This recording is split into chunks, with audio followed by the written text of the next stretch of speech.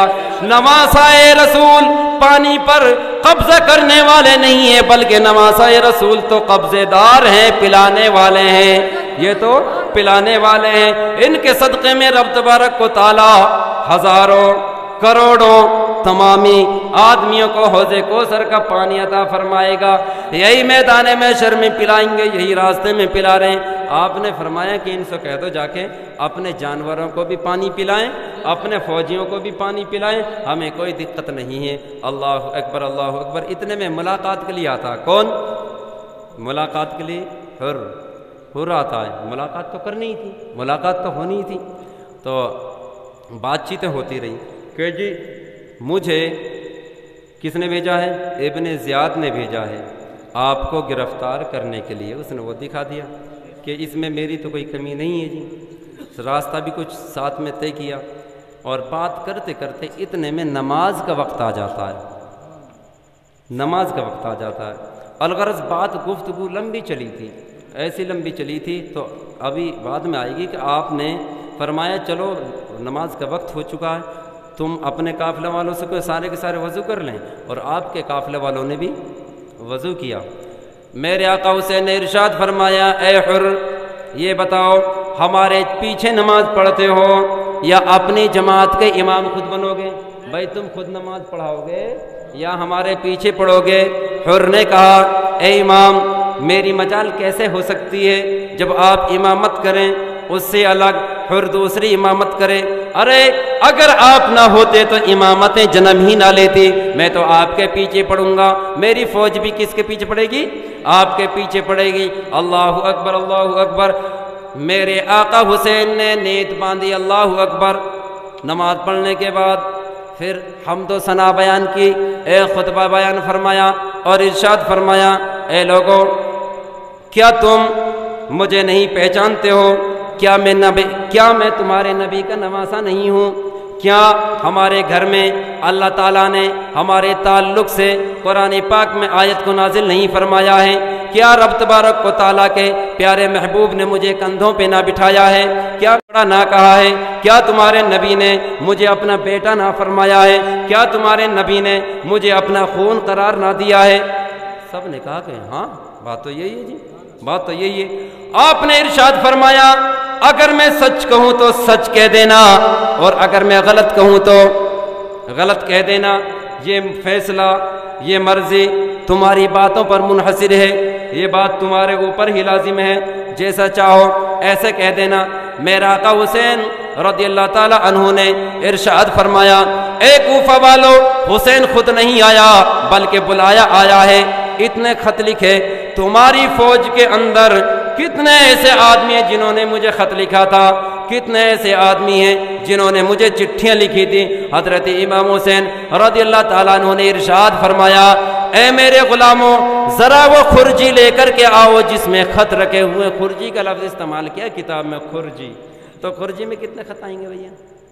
خرجی میں تو بہت آتے ہیں، خرجی میں تو 10-20 کلو سامان آج بھی آ جاتا ہے خرجی میں، اور وہ تو خرجیاں بہت بڑی تھی۔ تو حضرت امام حسین نے ساری خرجی کو ان کے سامنے الٹ دیا اور ارشاد فرمایا فلاں بن فلاں، فلاں بن فلاں، یہ اس کا خط ہے، یہ اس کی تحریر ہے۔ جتنے آدمی اس فوج کے ساتھ میں موجود تھے سب کے سبوں نے گردن کو جھکا لیا، سب کے سبوں نے گردن کو جھکا لیا اور نادم و شرمندہ ہو گئے۔ حضرت حر کہتے ہیں کہ امام اس چیز کا مجھ سے کوئی تعلق نہیں ہے، میں نے آپ کو کوئی خط نہیں لکھا، اور آپ نے کوئی خط لکھا بھی نہیں، ان لوگوں نے لکھا ہے۔ یہ جانیں لیکن میں ملازم ہوں حکومت کا اور مجھے حکومت کا حکم ماننا پڑ رہا ہے۔ تو آپ نے ارشاد فرمایا اے حر اخیر تم چاہتے کیا ہو؟ جیسے چپٹک رہا نا، ہڑکے ہڑکے کچھ زبردستی بھی نہیں کر رہا لیکن چپٹا رہتا ہے، جہاں حسین کا قافلہ جاتا وہاں یہ بھی لے جاتا ہے، جہاں یہ جاتا وہ بھی چلا جاتا، کچھ کہتا بھی نہیں ہے۔ آپ نے ارشاد فرمایا تم چاہتے کیا ہو؟ حر نے کہا کہ میں آپ کو اپنے قبضے میں رکھ کر گرفتار کرنا چاہتا ہوں اور ابن زیاد تک لے جانا چاہتا ہوں۔ میرے آقا حسین رضی اللہ تعالیٰ عنہ نے ارشاد فرمایا اللہ کی قسم، اللہ کی قسم میں تیرے گرفتاری میں ہو کر کے ابن زیاد کے پاس نہیں جا سکتا، میں نہیں جاؤں گا۔ قسم کس نے کھائی پہلے؟ حضرت امام حسین نے۔ اور خاندان نبوت قسم کھائے، خاندان نبوت قسم فرمائے تو اللہ تعالیٰ اس قسم کو قبول فرماتا ہے۔ اتنے میں حر نے بھی قسم کھا لی اللہ کی قسم میں آپ کو ہرگز نہیں چھوڑوں گا۔ دونوں طرف سے آپ نے فرمایا اللہ کی قسم میں گرفتار نہیں ہوں گا، تو انہوں نے کہا کہ اللہ کی قسم میں آپ کو جانے نہیں دوں گا، میں آپ کے ساتھ رہوں گا یا آپ کو اپنے ساتھ رکھوں گا۔ دیکھیے اللہ تعالیٰ نے حضرت امام حسین کی قسم کو پورا فرمایا، گرفتار نہیں کیا، ٹھیک ہے۔ اور حر کی قسم کو رب نے اس طریقے سے پورا فرمایا کہ آزاد مطلب قید نہیں کیا۔ اخیر وقت میں مطلب جب چل رہے تھے، جب تک کربلا کا میدان نہیں آیا، جب تک کربلا کا میدان نہیں آیا تھا تو حسین سے، حضرت حسین سے حر کے دل میں ایک نفرت سی تھی، نفرت تھی، پکڑنے کی بات تھی، گرفتار کرنے کی بات تھی۔ جب کربلا کے میدان میں آ جاتے ہیں حسین، جب کربلا میں جلوہ فرما ہوتے ہیں حسین، جب کربلا میں تقریر فرماتے ہیں حسین، اب یہ جو ساتھ تھا یہ نفرت کا ساتھ تھا، جب کربلا میں پہنچتے ہیں اسی حر سے محبت کا ساتھ ہو جاتا ہے۔ وہی حر امام حسین کے قدموں میں جان بھی قربان کرتا ہے۔ اللہ نے حر کی قسم کو اس طرح سے پورا فرما دیا اور امام حسین کی قسم کو اس طرح پورا فرمایا، کسی نے آپ کو قید نہیں کیا۔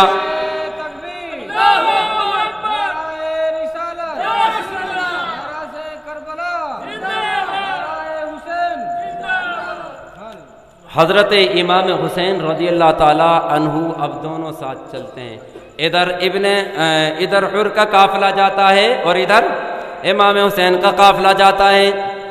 آپ نے فرمایا اللہ کی قسم میں گرفتار نہیں ہونا چاہتا، اس نے کہا کہ اللہ کی قسم میں تجھے پکڑوں گا، گرفتار کروں گا۔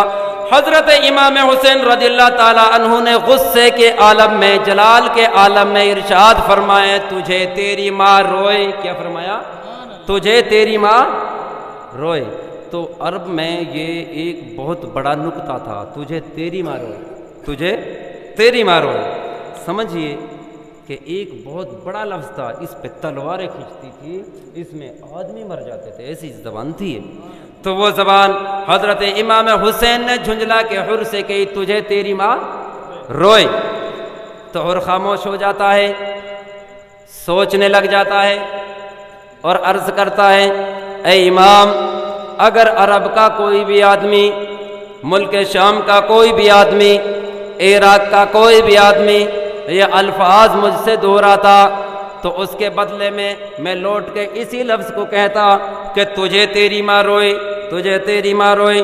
لیکن آپ نے مجھے یہ الفاظ فرمائے ہیں، میں آپ کی ماں کے بارے میں ہرگز ایسا نہیں بول سکتا، میں آپ کی ماں کے بارے میں ہرگز ایسا نہیں بول سکتا، کیونکہ آپ کی ماں کے لیے پیارے مصطفیٰ نے ارشاد فرمایا ہے، پیارے مصطفیٰ نے ارشاد فرمایا سید الشباب اہل الجنہ الفاطمہ، سید الشباب اہل الجنہ، میری بیٹی فاطمہ جنتی عورتوں کی سردار ہے، جنتی عورتوں کی سردار ہے۔ آپ کی ماں تو تمام جنتی عورتوں کی سردار ہے، بھلا میں ان کے بارے میں ایسا لفظ ہرگز نہیں بول سکتا۔ معلوم چلا آپ کے خاندان کا ادب تو کر رہا ہے، حضرت فاطمہ کے ادب نے، حضرت فاطمہ کے ادب نے حر کے دل میں ایک رحم دلی ڈال دی۔ اب دونوں قافلہ چلتے ہیں، جب شام ہوتی ہے تو حر امام حسین کے پاس آتا ہے، اے امام یہ دیکھیے میں تو آپ سے چلیے محبت کر لوں گا، لیکن میرے ساتھ 1000 آدمی ہیں، 1000 سپاہی ہیں، اگر میں آپ کو جانے دیتا ہوں کوئی نہ کوئی آدمی ابن زیاد کے پاس شکایت کھڑی کر دے گا، میرے پاس سے یہ جو امان ہے، میرے پاس جو رتبہ ہے، جو سپہ سالاری کا یہ علم ہے، اس کو چھینا جا سکتا ہے، کوئی دوسرا سپہ سالار آ جائے گا، ہو سکتا ہے کہ وہ زیادہ بدتمیز ہو۔ بات یہ ہے کہ اے امام میں چاہتا ہوں آپ دن میں میرے ساتھ سفر کریں، جب رات آ جائے گی، جب میرے تھکے ماندے سپاہی سو جائیں گے، سارے فوجی سو جائیں گے، تو آپ اپنے قافلے سے ارشاد فرمانا، اپنے قافلے کو لے کر کے چاہے تو مکے کی طرف چلے جانا، چاہے تو مدینے کی طرف جانا، چاہے جدھر چاہیں ادھر چلے جانا، آپ کے لیے چھوٹ ہے۔ جب پوچھا جائے گا تو میں جواب دے دوں گا، اے ابن زیاد راستے کی صعوبتیں، راستے کی تھکاوٹوں سے میرا قافلہ والے سو گئے، میں بھی سو گیا، مجھے پتہ نہیں امام حسین کا قافلہ کس طرف گیا، میں اس طرح سے راہ نکالوں گا۔ حضرت امام حسین نے ارشاد فرمایا، یہ رائے تیری مجھے منظور ہے۔ اللہ اکبر۔ جب شام آتی ہے، یزید حر اپنے قافلے کو ذرا ہٹ کے ٹھہراتا ہے، حضرت امام حسین ذرا ہٹ کے قافلے کو ٹھہراتے ہیں۔ جب ان کے فوجی دستہ سو جاتا ہے تو حضرت امام حسین اپنے قافلہ والوں سے ارشاد فرماتے ہیں کہ اب فوجی سو چکے ہیں، سپاہی سو چکے ہیں، اب تم ایسا کام کرو، اپنے سفر کو دوبارہ شروع کرو، اپنے قافلے کو دوبارہ شروع کرو۔ الغرض کہ آپ کربلا نہیں جانا چاہتے تھے اور یہ دکھانا بھی چاہتے تھے تقدیر کیا ہوتی ہے، مشیت کیا ہوتی ہے، اور جو تقدیر میں لکھا ہے وہ ہوتا کیا ہے۔ الغرض انسان کو بچنا ضروری ہوتا ہے، انسان اپنے لیے تدبیر ضرور تلاش کرے۔ امام نے یہ اس لیے فرمایا تھا جبکہ یہ بھی آپ کو علم ہے کہ مجھے ہر بچے کی، ہر جوان کی قربانی کربلا میں کرنی ہے، لیکن لوگوں کو دکھایا جاتا ہے کہ 1400 سال بعد، 1400 سال بعد، اگر یزید 1400 سال بعد اگر دنیا کے آدمی، مجھ سے نفرت کرنے والے آدمی یہ لوگوں کو بتانے لگ جائیں کہ امام کو کیا معلوم تھا تقدیر کیا ہے، امام نے اپنا بچاؤ شروع کیوں نہ کیا، امام نے اپنے لیے بچاؤ کی راہ کیوں اختیار نہ کی، اس لیے حضرت امام حسین نے وہ راہ اختیار کی۔ میرے عزیزوں، میرے دوستوں، اب وہ قافلہ چلتا ہے، کس کا قافلہ چلتا ہے؟ حضرت امام حسین کا قافلہ چلتا ہے۔ ساری رات وہ قافلہ چلا، ساری رات وہ قافلہ چلا، تیسرا پہر آ جاتا ہے، شب کا آخری پہر آ جاتا ہے۔ آقا حسین ارشاد فرماتے ہیں، اے قافلہ والو، اے قافلہ والو ذرا یہاں رک۔ تمام قافلے والے رک جاتے ہیں۔ میرے دوستوں، میرے عزیزوں، حضرت امام حسین نے کچھ وقت کے لیے اپنے کجاوے سے اپنی کمر کو لگایا کہ تھوڑا آرام کر لیا جائے۔ آرام کیا کرنا تھا؟ ایک بہانہ تھا حضرت امام حسین کو اور ایک دوسرے اصحاب کو بھی یہ خواب دکھائی پڑتا ہے۔ ایک خواب میں کوئی راہگیر ہے، کوئی راہ چلنے والا جاتا ہے، وہ ان جملوں کو دہرائے جاتا ہے، ان جملوں کو دہرائے جاتا ہے۔ قرآن پاک میں رب نے ارشاد فرمایا ہے، وَمِنْهُمْ مَنْ قَضَىٰ وَمِنْهُمْ مَنْ يَنْتَظِرُ وَمَا بَدَّلُوا تَبْدِيلًا۔ لوگ اپنی قضاؤں سے بچنا چاہتے ہیں، لوگ موتوں سے بچنا چاہتے ہیں، لیکن قضا مطلب موت ان کی طرف بڑھ رہی ہوتی ہے۔ اور اس مسافر نے کہا کہ لوگ دور جانا چاہتے ہیں لیکن قضا ان کی طرف 10 قدم آگے بڑھتی ہے، لوگ 1 قدم دور جانا چاہتے ہیں، یعنی موت ان کی طرف 10 قدم آگے بڑھتی ہے۔ میرا آقا حسین علیہ السلام کی آنکھیں کھل جاتی ہیں اور ارشاد فرماتے ہیں، جب صبح ہوتی ہے ارشاد فرماتے ہیں اپنے قافلوں کو یہیں پر روک دو۔ وہ تاریخ تھی محرم کی 2، تاریخ کیا تھی؟ محرم کی 2۔ امام حسین نے سفر کیا تھا 8 ذی الحجہ سے۔ اب آپ حساب لگا لیجئے کتنا دن ہو گئے چلتے چلتے، ٹھیک ہے؟ کتنا دن ہو گیا چلتے چلتے؟ آج تاریخ کیا تھی جو بیان میں آ رہی ہے؟ آج تو 10 ہے، مطلب بیان میں تاریخ کیا ہے؟ 2 حضرت امام حسین رضی اللہ تعالیٰ عنہ کا قافلہ جس جگہ ٹھہرا تو کسی راہگیر سے چلنے والے سے لوگوں نے پوچھا، آپ نے بھی ارشاد فرمایا اے لوگوں اس جگہ کا نام کیا ہے، اس جگہ کا نام کیا ہے؟ کسی نے کہا دشت نینوا، ایک نے کہا کہ اس کا نام ہے عقر، عین قاف را، اس کا نام کیا ہے؟ عقر، جس کا مطلب لغات میں اس طرح بیان کیا ہے، جس کا مطلب معنی بتانے والی کتاب میں اس طرح بیان کیا ہے۔ عقر کا مطلب ہوتا ہے بانجھ ہو جانا، عقل کا مطلب ہوتا ہے اوت ہو جانا، عقر کا مطلب ہوتا ہے بے نتیجہ ہو جانا، عقر کا مطلب ہوتا ہے محنت کا پھل نہ ملنا، عقر کا مطلب ہوتا ہے بے سود ہو جانا، عقر کا مطلب ہوتا ہے بے فائدہ ہو جانا۔ حضرت امام حسین نے جب یہ سنا کہ اس کا نام عقر ہے، اللہ کی بارگاہ میں عرض کرتے ہیں پروردگار عالم اے وحدہ لا شریک، عقر سے میں تیری پناہ چاہتا ہوں۔ کچھ دور اور چلتے ہیں، کچھ وقت بعد میں کچھ اور چلے، خیموں کو ادھر چاہتے ہیں، لیکن اللہ کی تقدیر دیکھیے، اللہ کی منظوری دیکھیے۔ پھر آپ نے پھر کسی دوسرے سے پوچھا کہ اس کا نام کیا ہے؟ اس نے بتایا کہ اس کا نام ارض ماریہ ہے۔ کیا ہے؟ اس کا نام ارض ماریہ ہے۔ میرے آقا حسین ارشاد فرماتے ہیں شاید اس جگہ کا کوئی دوسرا نام ہوگا، یہ جگہ دیکھی دکھائی لگتی ہے، کیونکہ میرے آقا صلی اللہ علیہ وسلم نے مدینہ میں جب روضہ رسول کی حاضری کے لیے گئے تھے، میں نے یہ بیان میں آپ کو کہیں سنا دیا ہے، تو ارشاد فرمایا کہ اے بیٹا حسین یہ دیکھ لو، یہ چہرہ دیکھ لو کس کا، جس جگہ پر حضرت امام حسین کو شہید ہونا۔ میرے آقا ارشاد فرماتے ہیں اس جگہ کو میں نے دیکھا ہوا ہے، ذرا اس کا نام دوسرا بھی کوئی ہوگا۔ تو ایک نے کہا کہ اس کا نام ارض کربلا یعنی کرب و بلا بھی کہا جاتا ہے۔ میرے آقا حسین ارشاد فرماتے ہیں اب یہاں سے ہم نہیں جا سکتے، اے قافلہ والو، اے میرے ساتھ رہنے والوں، اس جگہ پر اپنے خیموں کو گاڑو، اس جگہ پر اپنے تمبوؤں کو گاڑ دو۔ اللہ اکبر، اللہ اکبر۔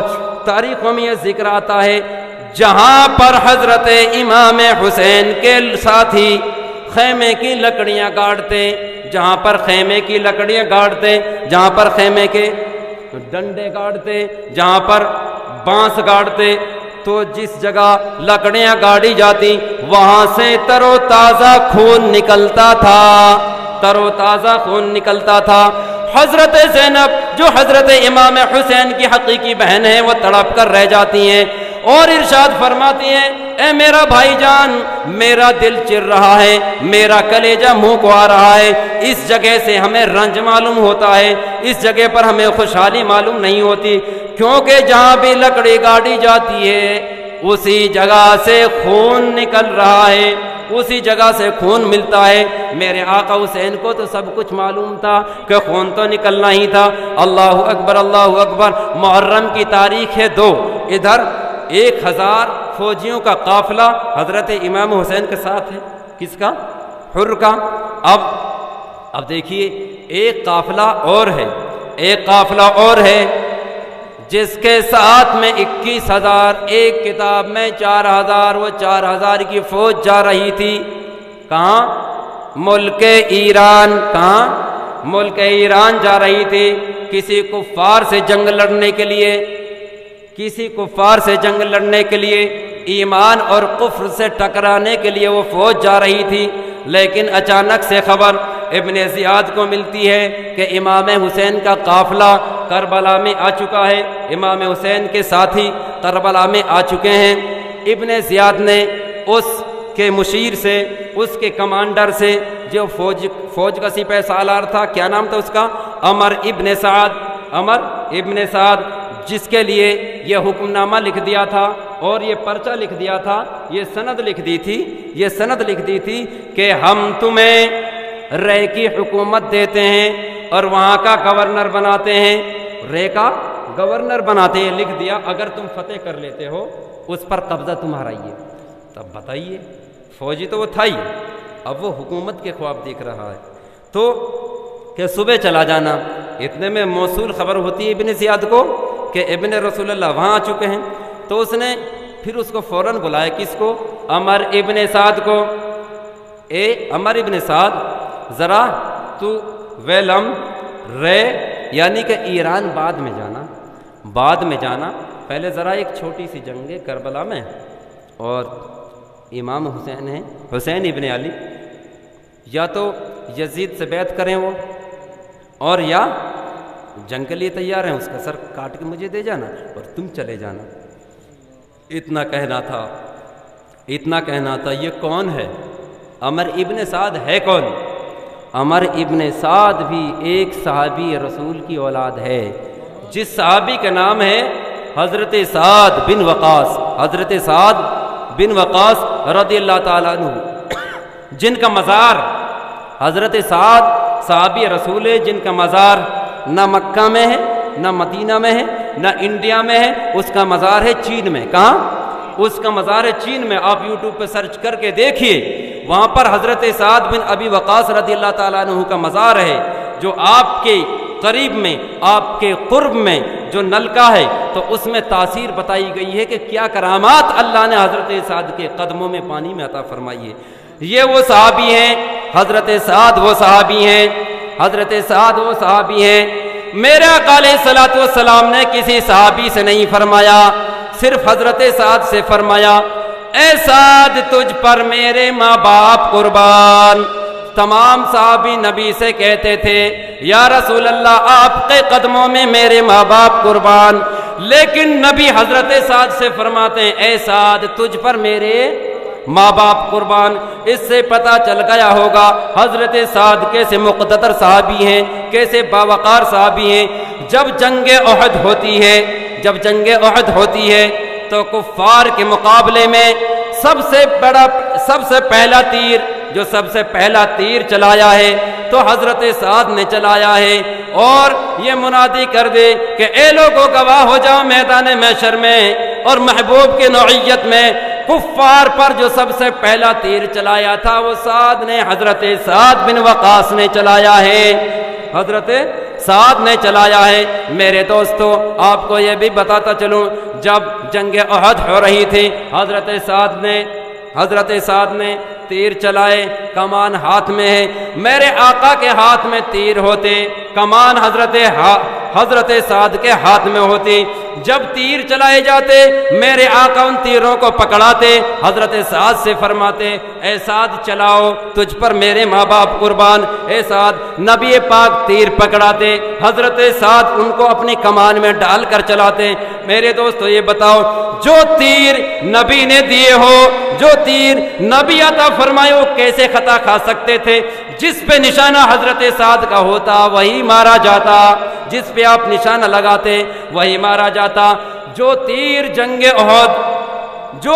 جنگ احد میں نبی کی طرف آتے، نبی کے سینے میں لگنے کے لیے آتے، ان کے لیے ڈھال بن کر حضرت سعد کھڑے ہوئے تھے اور نبی کے ایک تیر بھی لگنے نہیں دیتے تھے۔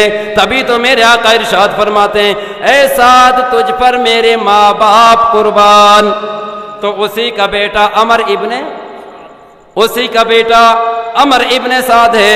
میرے دوستو آنے والی تقریروں میں آپ سنیں گے کہ میدان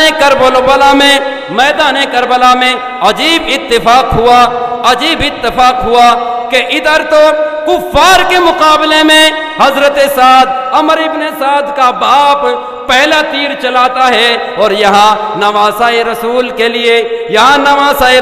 لیے جنگ کرنے کے لیے میدان کربلا میں سعد بن ابی وقاص کا لڑکا ابن سعد پہلا تیر چلاتا ہے۔